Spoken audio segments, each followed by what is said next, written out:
Hello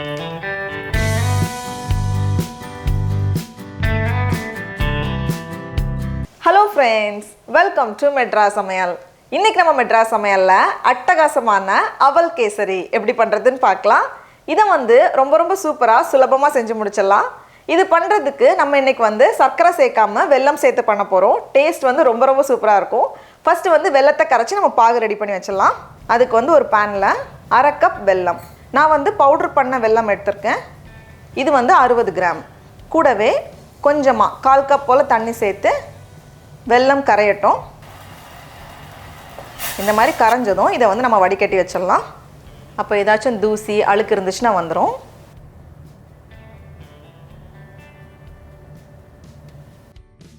வெல்லப்பாகு தயாராக இருக்குது. அடுத்தது கேசரி பண்ணுறதுக்கு ஒரு பேனில் 1 டேபிள் ஸ்பூன் நெய்யை உருக்கிக்கோங்க. நெய் சூடானதும் இதில் கொஞ்சமாக முந்திரி பருப்பு நான் 1-2 உடச்சி வச்சுருக்கேன். லைட்டாக ரோஸ்ட் ஆனதுக்கப்புறமா உலர்ந்த திராட்சை சேர்த்துக்கோங்க.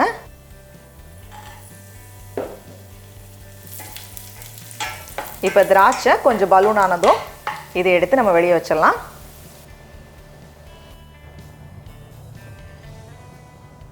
அடுத்தது இதே நெய்யில் நம்ம அவலை வறுத்து எடுத்துடலாம். நான் 1 கப் அவல் எடுத்திருக்கேன். இது கிட்டத்தட்ட 70 கிராம். அவலை உள்ளே சேர்த்துக்கோங்க. மிதமான சூடில் ஒரு 3-4 நிமிஷம் போல் நல்லா வறுத்து வச்சிடலாம். பாருங்கள், இந்த மாதிரி வறுப்பட்டதும் இதை எடுத்து நம்ம மாற்றி வச்சிடலாம். அவல் நல்லா ரெடியாகியாச்சு. அடுத்தது நம்ம பாலை சூடு பண்ணிடலாம். இது பண்ணுறதுக்கு நான் இன்றைக்கி 1 கப் பால் எடுத்திருக்கேன். இது 250 ml. 1 கப் பால் சேர்த்துக்கோங்க. கூடவே 1/2 கப் தண்ணி. அப்படி இல்லைன்னா நம்ம ஃபுல்லாகவே பாலில் கூட செஞ்சுக்கலாம். ரெண்டும் சேர்த்துட்டு பால் கொதிக்கட்டும். இந்த மாதிரி பால் கொதிச்சதுக்கப்புறமா நம்ம வறுத்து வச்சுருக்கோம்ல அவல், அது எல்லாத்தையுமே உள்ளே சேர்த்துருங்க. இப்போ கொஞ்சம் தண்ணியாக இருக்குல்ல, அதெல்லாம் போய் நல்லா கெட்டியாக வேகணும். அது வரைக்கும் இது இருக்கட்டும். மிதமான சூடில் வச்சுக்கோங்க.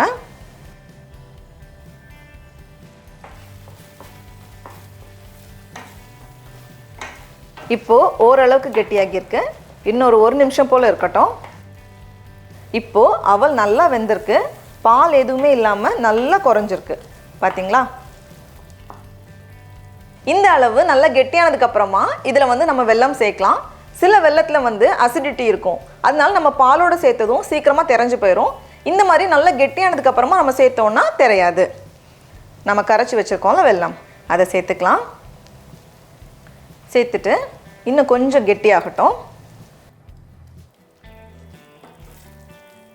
இப்போ இதில் 1 டேபிள் ஸ்பூன் நெய் சேர்த்துட்டு இதை நல்லா கலந்து விட்டுருங்க. இப்போ பாருங்கள், நல்லாவே ரெடியாகியிருக்கு.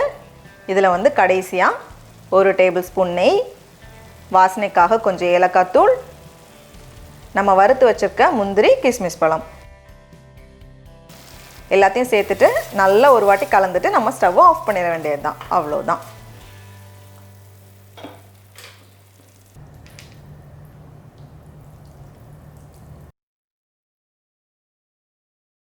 டடா, நம்மளோட சூப்பரான அவல் கேசரி ரொம்ப சுலபமாக தயாராகிடுச்சு. இப்போ நம்ம டேஸ்ட் பண்ணி பார்க்கலாம்.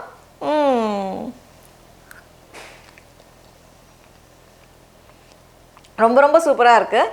ஏலக்காவோட வாசனை, நெய் எல்லாமே சேர்ந்து ரொம்ப நல்லா பேலன்ஸ் ஆகி ரொம்ப நல்லாயிருக்கு. நீங்களும் கண்டிப்பாக இந்த ரெசிபியை வீட்டில் செஞ்சு பாருங்கள். உங்களுக்கு இந்த வீடியோ பிடிச்சிருந்துச்சுன்னா மெட்ராஸ் சமையலுக்கு சப்ஸ்கிரைப் பண்ணுங்கள்.